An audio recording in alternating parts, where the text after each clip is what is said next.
In this video, I'm going to show you how to add replicate datasets. So this is particularly useful if you are an algebra user, because often you have to do your experiments in blocks. And so over quite long time periods, you want to continually add your replicates. So here I've loaded a dataset for my first run of my experiment. And I want to add 2 more datasets which are exact replicates of this.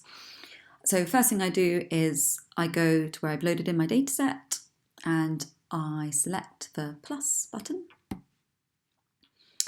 I make sure that obviously I'm loading in the right data file. So in this case it is an algebra profile.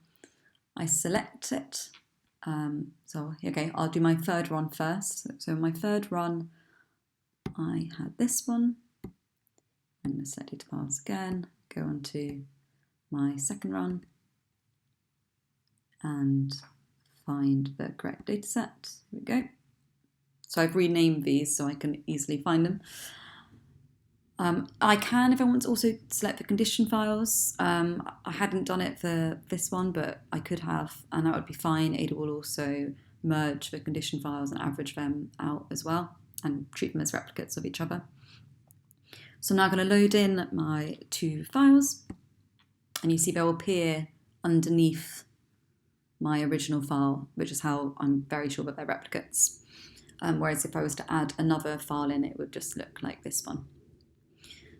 Same way this one is displayed. Okay, so those are loaded in. Right now I am using the smoothing function in my data tab, which you can see here, which is why it's not so noisy.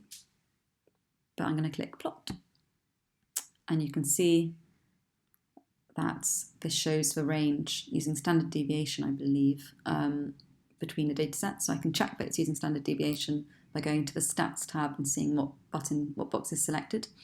So if I wanted, I could show the differences using standard error between the 3 data sets. That looks a bit better, but it is also cheating. And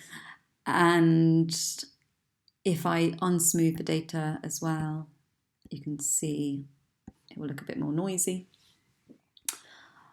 Another way of displaying replicates, if you prefer not to use this method, is by showing it in error bars instead over a specified time window.